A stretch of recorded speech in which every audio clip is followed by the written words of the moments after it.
Selamat malam Bapak Ibu. Terima kasih Bu Oke, Dewi. iya. Silakan Pak Ya, Pendeta Nur. ya, kita akan bersama-sama merenungkan firman Tuhan ya Bapak Ibu pada malam hari ini. Bersyukur kita bisa bergabung bersuru bersama Bapaknya dari Kerom. Hari ini saya tidak bahas renungan tentang COVID ya. Kebanyakan bahas tentang COVID, nanti stres kita. Nah, satu kali saya pasang status WA Bapak Ibu. Saya kan termasuk tipe orang yang jarang-jarang pasang status ya. Nah, di status WA itu saya cuma pasang foto saya dengan istri saya duduk berdua di teras atas rumah begitu. Dan tiba-tiba seorang jemaat WA saya, aduh Pak Cahyo, senang sekali melihat Pak Cahyo, Bu Lili duduk bersantai di atas rumah. Soalnya berita-berita yang kami dengar di grup-grup WA selalu tentang COVID bikin stres katanya. Jadi melihat hamba Tuhannya duduk berdua di teras tuh mereka senang, ada jemaat yang senang sekali ya. Nah, saudara, jadi hari ini saya akan bahas ya nggak terkait langsung dengan COVID, saudara ya, tapi dengan apa yang sempat ditanyakan oleh salah seorang jemaat juga. Dan jemaat itu namanya Trivota Lili ya, jadi istri saya sendiri yang tanya. Jadi saya akan coba jawab pertanyaan istri saya sekaligus untuk menjawab renungan, membawakan renungan ini buat jemaat sekalian ya. Mari kita berdoa sebelumnya. Bapa di surga, terima kasih untuk kesempatan kami merenungkan firman Tuhan pada malam hari ini. Tuhan berkati agar perenungan kami ini, Roh Kudus bimbing, dapat memberikan kepada kami penghiburan, kekuatan, dan juga pengertian, semakin semangat mengikut Tuhan. Demi nama Tuhan Yesus kami berdoa. Amin. Nah, ceritanya 2 minggu lalu kan saya khotbah Bapak Ibu ya di mimbar besar ya. Nah, dalam khotbah saya itu membahas tentang pengampunan dosa. Lalu saya mengutip salah satu materi katekisasi, yaitu Katekismus Heidelberg itu ya, pertanyaan dan jawaban yang ke-56 tentang pengampunan dosa. Salah satu kalimatnya itu begini. Dia, maksudnya Allah, menganugerahkan kebenaran Kristus kepadaku, supaya aku sama sekali tidak perlu lagi menghadapi pengadilan Allah. Saya ulangi ya, dia, Allah, menganugerahkan kebenaran Kristus kepadaku, supaya aku sama sekali tidak perlu lagi menghadapi pengadilan Allah. Nah, lalu istri saya tanya, oh, jadi nanti kita tidak perlu lagi menghadapi pengadilan terakhir, kah? Begitu ya.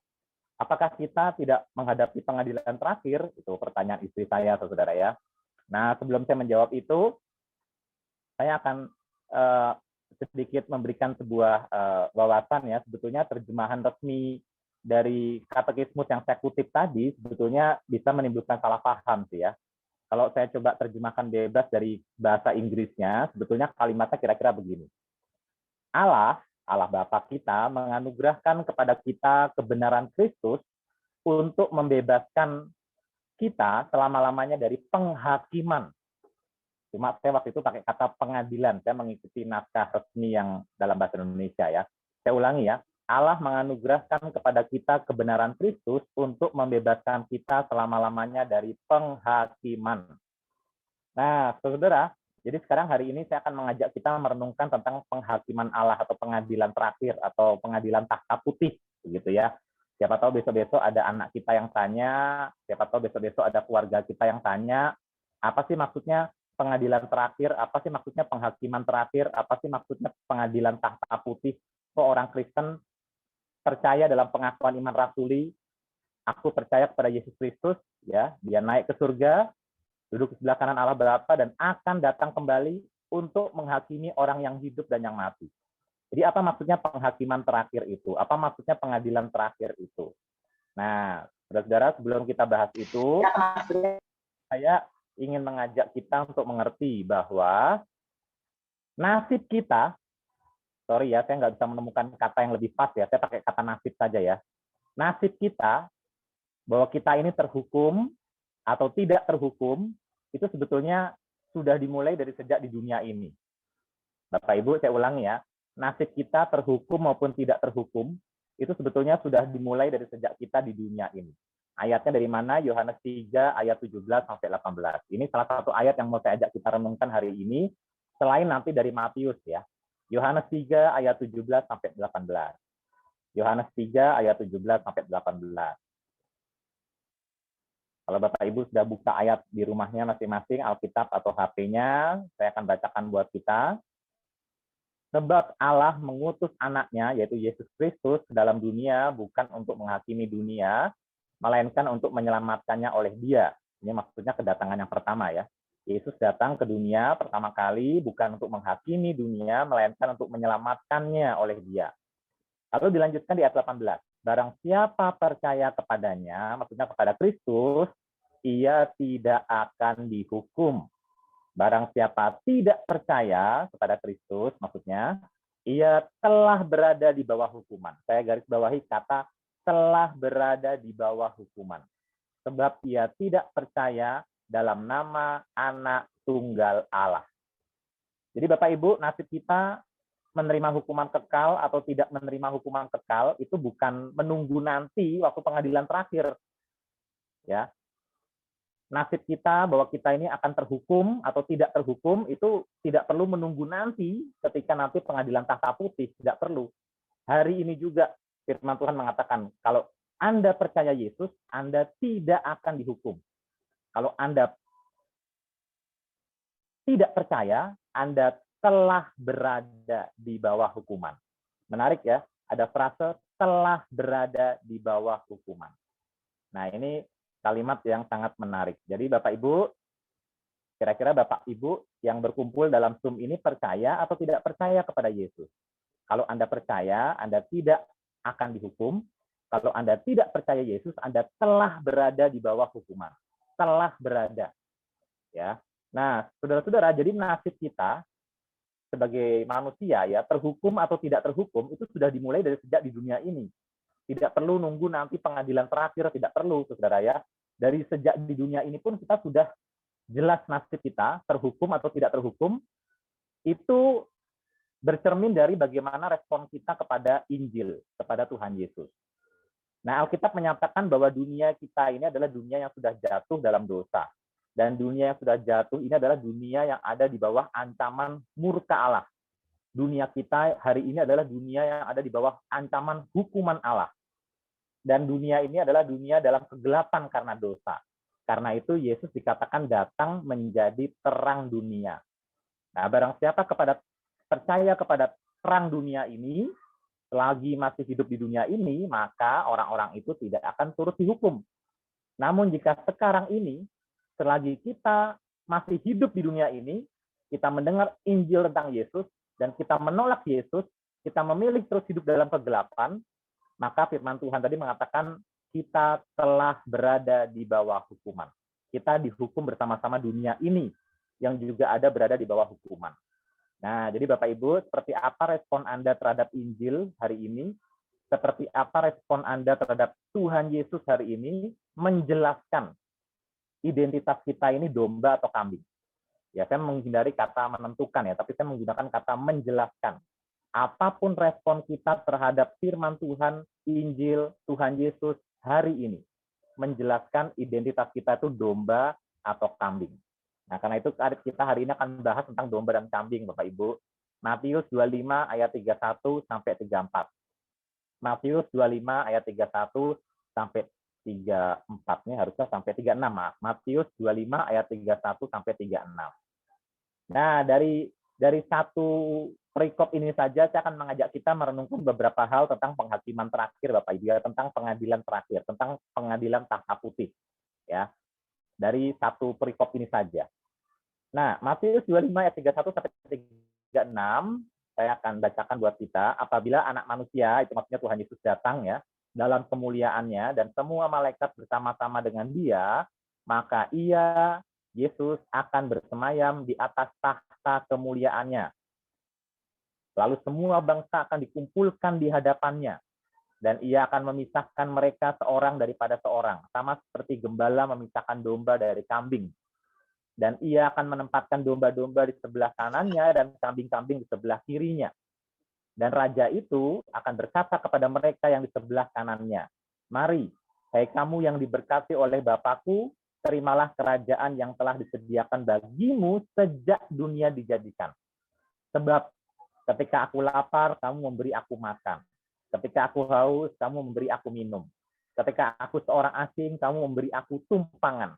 Ketika aku telanjang, kamu memberi aku pakaian. Ketika aku sakit, kamu melawat aku. Ketika aku dalam penjara, kamu mengunjungi aku." Bapak Ibu, dari satu perikop ini saja, kita akan belajar tentang beberapa hal tentang penghakiman atau pengadilan terakhir, Bapak Ibu ya. Satu waktu yang Tuhan tetapkan bahwa akan terjadi ya di masa depan, belum saat ini ya, di masa depan. Nah, saudara, dari ayat 31 misalnya, kita belajar bahwa pengadilan terakhir yang pertama adalah saat kedatangan Yesus Kristus secara jelas di depan mata semua manusia di dunia. Nah, jadi pengadilan Kristus atau pengadilan terakhir itu akan terjadi saat kedatangan Kristus yang kedua. Kita menyebutnya kiamat, gitu ya. Orang-orang dunia menyebutnya kiamat. Kiamat besar maksudnya. Kalau kiamat kecil kan meninggal ya. Kalau kiamat besar itu maksudnya dunia berakhir.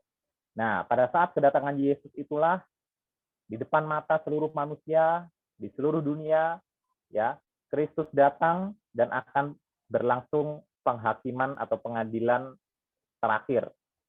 Dan dilaksanakan oleh siapa? Dilaksanakan oleh Kristus sendiri. Karena di dalam firman Tuhan dikatakan di bagian Alkitab lain, Yohanes 5:22 misalnya, bahwa Allah Bapa itu telah menyerahkan penghakiman itu kepada Yesus. Jadi Yesus yang akan menghakimi kita. Nah, orang-orang agama lain mengerti ini ya dan mengatakan bahwa nanti Imam Mahdi akan datang, dan Imam Mahdi itu adalah Isa Al-Masih, dan Isa Al-Masih akan menghakimi dunia ini, menghakimi semua manusia. Nah, kalau firman Tuhan mengatakan Yesus Kristus, ya, yang dimaksud dengan Imam Mahdi itu adalah Yesus Kristus yang akan datang dan lewat kedatangannya akan menghakimi semua manusia. Nah, yang kedua, dari bacaan kita tadi, kita tahu, Bapak Ibu, saya ini ada banyak ayat sebetulnya ya, tapi ayat-ayatnya saya tidak perlu sebut semuanya. Nanti naskah khotbah saya ini akan saya kasih di grup jemaat, bisa dipelajari lagi ya. Nah, yang kedua, semua bangsa akan dikumpulkan di hadapannya. Semua bangsa akan dikumpulkan di hadapannya. Orang yang mati dan yang hidup, yang percaya dan tidak percaya, Kristen atau bukan Kristen, semua akan menghadap tahta pengadilan Kristus. Nah, itu banyak ayatnya. Nah, sampai di sini kita mulai bertanya, seperti pertanyaan istri saya tadi ya. Loh, kok kata katekismus mengatakan bahwa kita tidak perlu lagi menghadapi pengadilan Allah. Kita tidak perlu menghadapi pengadilan atau penghakiman Allah. Terus mengapa firman Tuhan mengatakan bahwa semua orang akan menghadap tahta pengadilan Kristus? Maksudnya apa? Nah, saudara, untuk menjawabnya kita lanjut saja ke poin berikutnya, poin ketiga. Siapa tahu dengan membaca poin berikutnya kita makin jelas. Yang poin ketiga ialah dari Matius 25 tadi kita mengetahui bahwa dalam pengadilan terakhir itu Allah, dalam hal ini Yesus Kristus ya, akan memisahkan manusia. Domba dan kambing akan dipisahkan. Domba dan kambing akan dipisahkan. Nah, artinya saudara, di sini pemisahannya itu pemisahan berdasarkan identitas. Siapa domba, siapa kambing, gitu. Nah, jadi di sini kita perlu mengerti, Bapak Ibu, pengadilan terakhir yang disebut pengadilan terakhir itu tidak sama dengan pengadilan manusia di bumi ini. Kalau Bapak Ibu perhatikan sidang-sidang pengadilan manusia di bumi ini ya, di Indonesia misalnya, pengadilan itu kan bersifat investigasi ya. Jadi hakim itu tidak maha tahu begitu ya. Hakim tidak maha tahu, dan kemudian dalam ketidakmahatauannya dia mendaftarkan fakta sebanyak-banyaknya, dia mencari tahu, dia menginvestigasi, dia tanya si terdakwa, dia mendengarkan pembelaan dari pengacara, dia mendengarkan tuntutan dari jaksa, karena hakimnya tidak maha tahu. Jadi dia perlu dengar sebanyak-banyaknya informasi supaya hakim manusia ini bisa memutuskan dengan adil. Nah, saudara, tapi dalam pengadilan terakhir, pengadilan tahta putih, yang terjadi tidak demikian. Allah kita bukanlah seperti hakim yang mencari-cari fakta, tidak. Allah kita adalah Allah yang maha tahu. Dan dalam pengadilan terakhir ya, dalam pengadilan tahta putih, Allah tidak perlu lagi menginvestigasi.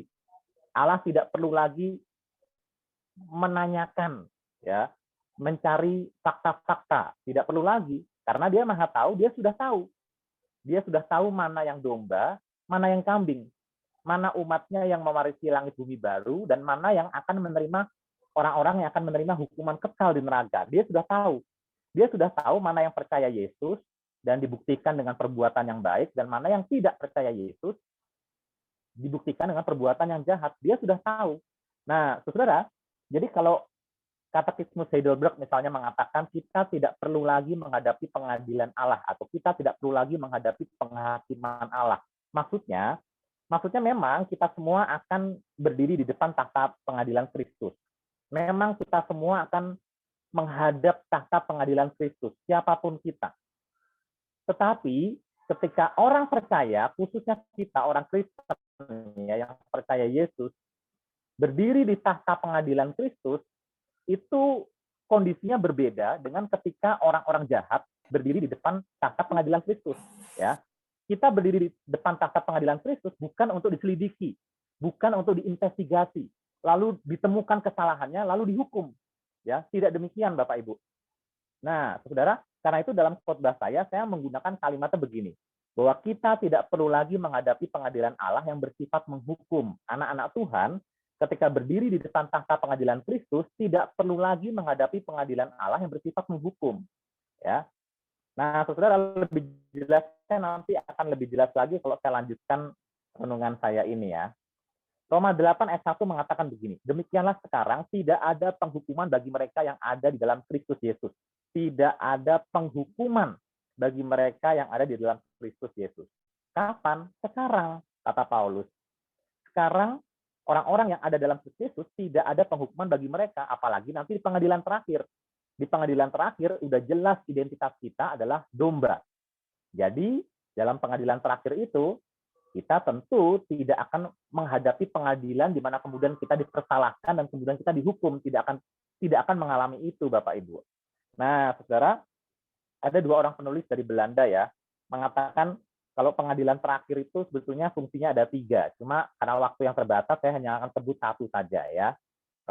Kalau disebut 3-3-nya waktu kita nggak cukup ya. Salah satu fungsi dari pengadilan terakhir adalah mengungkapkan atau menyingkapkan identitas atau keadaan asli dari seseorang. Hanya menyingkapkan Bapak Ibu, bukan menyelidiki gitu ya. Bukan mencari tahu, bukan, tapi menyingkapkan identitas yang memang sudah ada. Jadi semua perbuatan kita, semua perkataan kita, semua pikiran kita, bahkan yang tersembunyi akan dinyatakan secara terbuka. Baik ataupun buruk akan dinyatakan secara terbuka. Identitasmu, kambing atau domba, itu akan dinyatakan, diumumkan secara terbuka. Jadi yang diumumkan adalah identitas kita, keadaan kita yang asli, yang sebenarnya. Jadi Kristus hanya menyingkapkan saja yang sudah ada, begitu ya. Nah, saudara, itu ayat-ayatnya ada banyak ya, ayat-ayatnya ada banyak bahwa pikiran, perkataan, perbuatan kita semua akan disingkapkan pada saat pengadilan terakhir. Tapi penyingkapan ini sekali lagi bukan untuk menyelidiki, ya, melainkan benar-benar untuk menyingkapkan, nunjukin aja, ini loh identitasmu, begitu ya. Nah, jadi ketika Yesus Kristus memisahkan mana domba, mana kambing, dia sudah tahu identitas yang domba itu yang mana, yang kambing yang mana, mana orang-orang yang akan mewarisi kerajaan Allah, mana yang akan menerima hukuman kekal. Dia sudah tahu, Bapak Ibu. Jadi nggak perlu investigasi lagi. Jadi pengadilan terakhir sekali lagi hanya menyingkapkan identitas yang sudah ada, ya. Nah, Bapak Ibu, ada penulis-penulis begitu ya menggambarkan pengadilan terakhir itu seperti ketika mahasiswa itu mencapai tingkat akhir kuliah. Nah, waktu kita tingkat akhir kuliah kan ada yang namanya yudisium, ada yang namanya wisuda. Nah, waktu yudisium itu proses akademik di mana nilai-nilai itu diumumkan, ini nilaimu sekian selama 8 semester misalnya ya, nilaimu sekian, IP-mu sekian, dan kita dinyatakan lulus atau tidak sebagai mahasiswa. Itu waktu yudisium. Nah, Bapak Ibu, tetapi setelah yudisium, kita resmi lulus atau tidak, ya, ada proses namanya wisuda. Nah, wisuda itu di mana adalah sebuah prosesi pengukuhan, prosesi pelantikan, dilakukan secara publik, di depan umum, bahkan kalau zaman sekarang lewat YouTube, begitu ya. Ini loh orang yang telah lulus itu.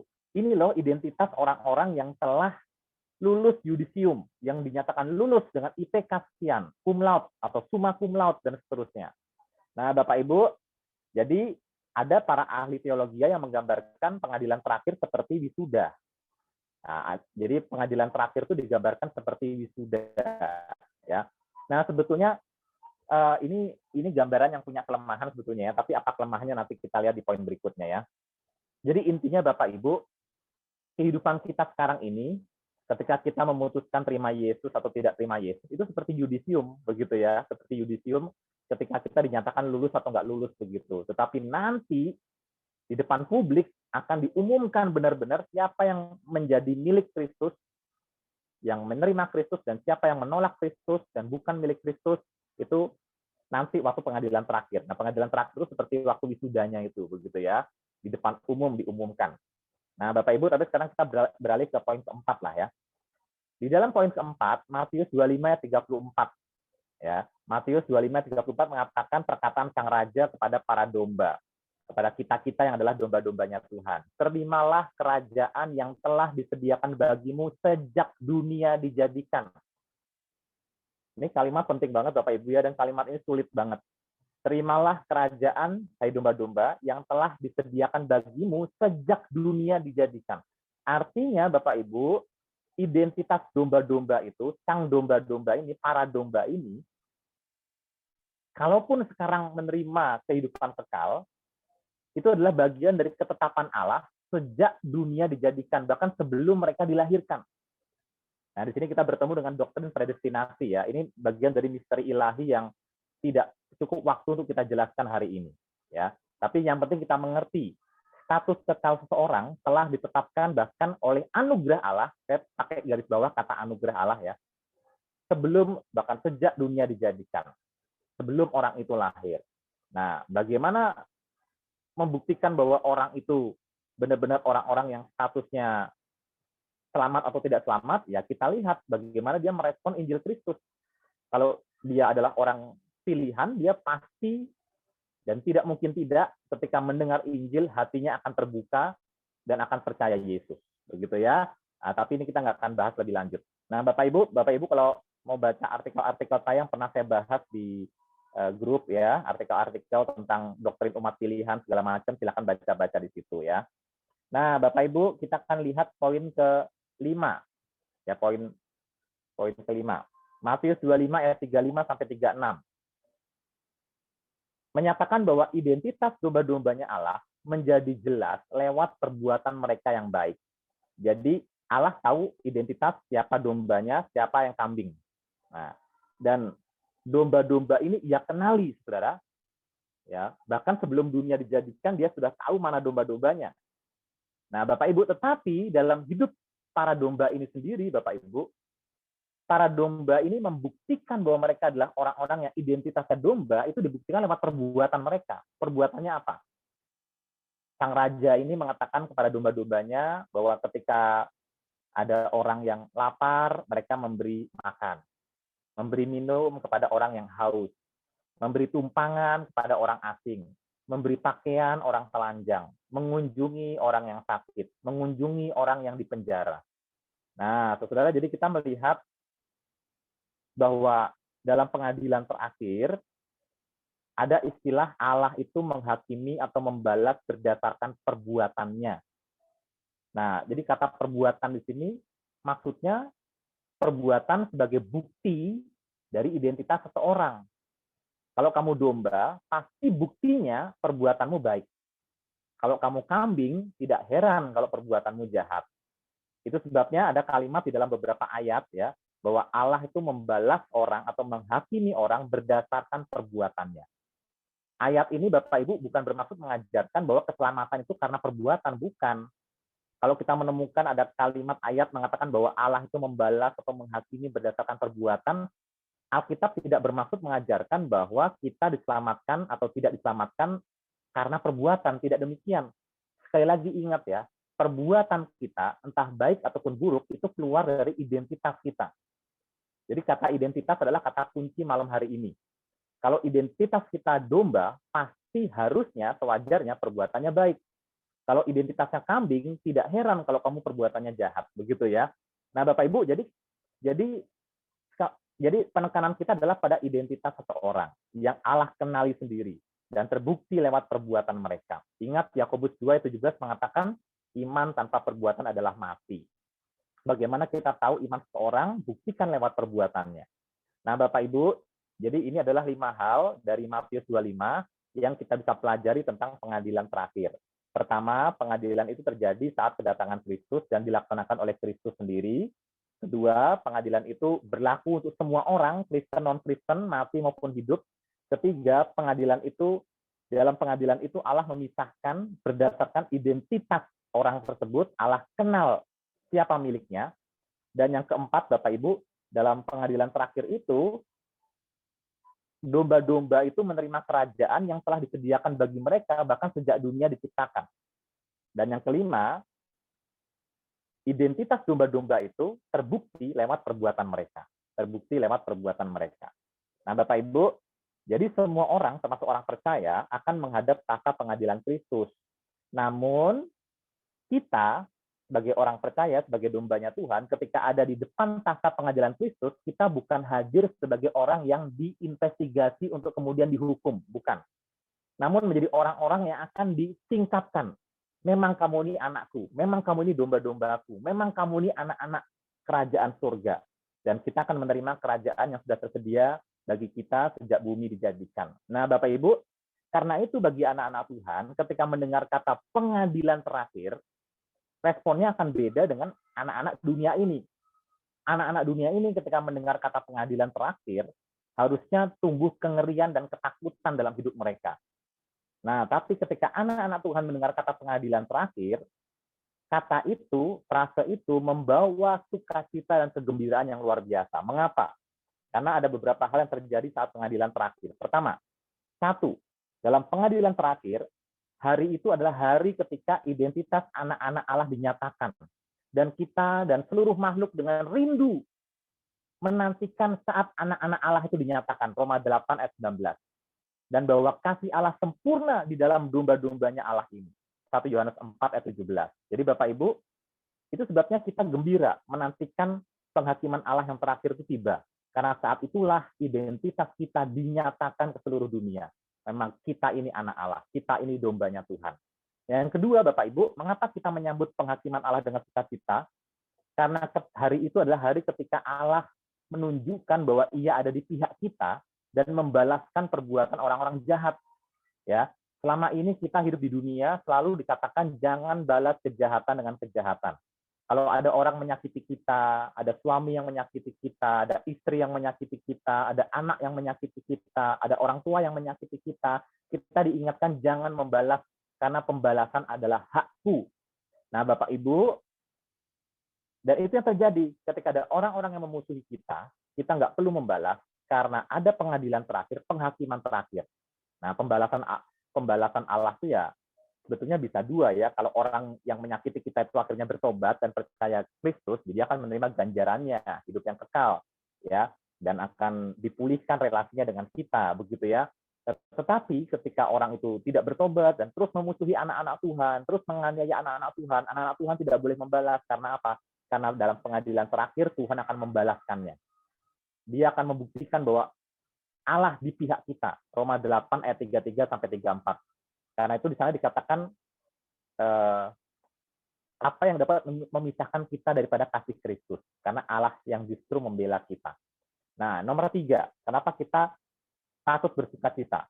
Karena dalam pengadilan terakhir, itu adalah momen ketika anak-anak Allah ikut menghakimi dunia dan menghakimi malaikat. Jadi nanti para malaikat pun akan dihakimi, Bapak Ibu. Dan siapa yang akan bersama-sama Allah menghakimi dunia ini? Siapa yang akan bersama-sama dengan Allah menghakimi para malaikat? Anak-anak Tuhan. 1 Korintus 6 ayat 2 sampai 3, Matius 19 ayat 28 mengatakan Yesus mengatakan kepada rasul-rasulnya bahwa para rasul Kristus akan ikut menghakimi ya bersama Kristus. Dan jadi kita melihat bagaimana kita tidak gembira ya ketika di pengadilan terakhir identitas kita disingkapkan, bahkan kita menjadi anak-anak Tuhan yang ikut bersama-sama Kristus menghakimi dunia ini dan menghakimi para malaikat. Bagaimana kita nggak gembira? Ya. Dan yang nomor 4, Bapak Ibu, penghakiman terakhir adalah hari ketika anak-anak Allah menerima kerajaan yang telah disediakan bagi mereka serta menerima upah berdasarkan kualitas pekerjaan mereka. Jadi setiap kita, Bapak Ibu, akan terima upah. Ya. Kita semua akan mewarisi kerajaan surga, tetapi upah setiap orang ternyata beda-beda, Bapak Ibu ya.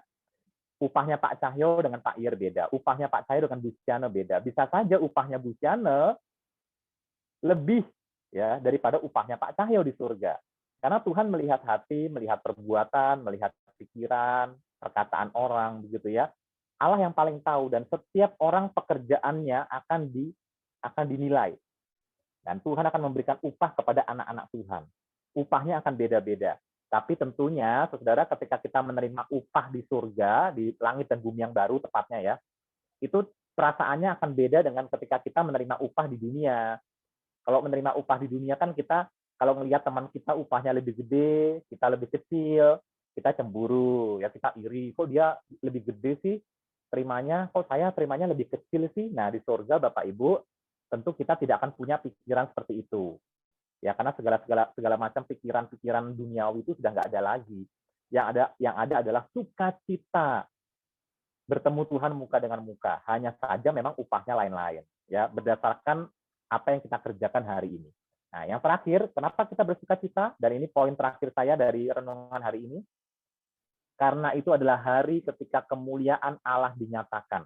Allah itu akan dimuliakan pada saat penghakiman terakhir, Bapak Ibu, ketika dia menyatakan anugerahnya, menyelamatkan kita, domba-domba Tuhan, dia dimuliakan, dan termasuk ketika dia menyatakan penghukumannya kepada orang-orang yang memusuhinya, dia pun dimuliakan, membuktikan bahwa Allah itu adil.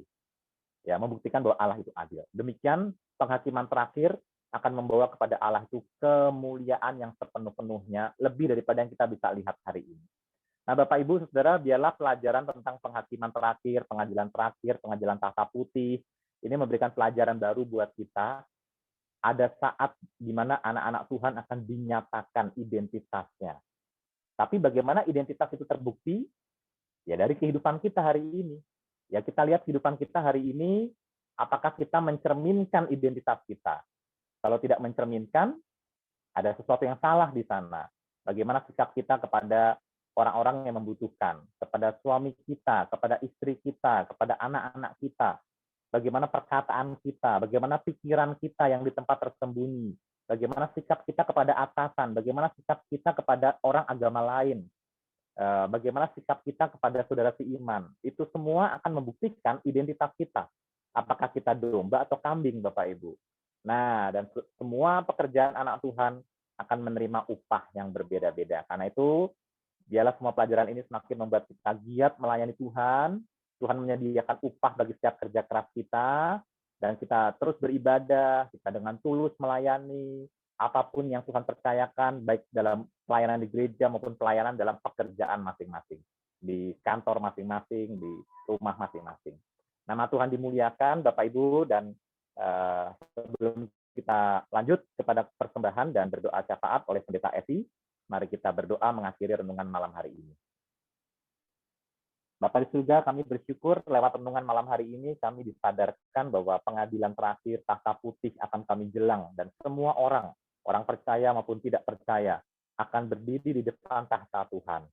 Tapi alangkah kami bersuka cita karena di depan tahta Tuhan, kami dinyatakan di hadapan dunia ini, bahwa Allah di pihak kami, bahwa kami adalah domba-dombamu. Bahkan kami turut menghakimi dunia ini bersama Engkau, turut menghakimi para malaikat, dan kami menerima upah berdasarkan apa yang menjadi jerih lelah kami melayani Tuhan sepanjang hidup ini.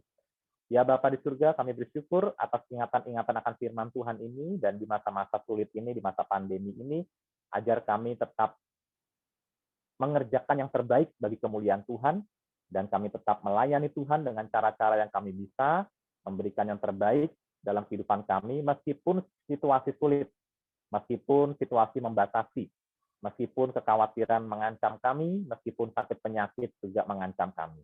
Tuhan tolong kami agar kami tetap setia. Demi nama Tuhan Yesus kami berdoa, haleluya, amin.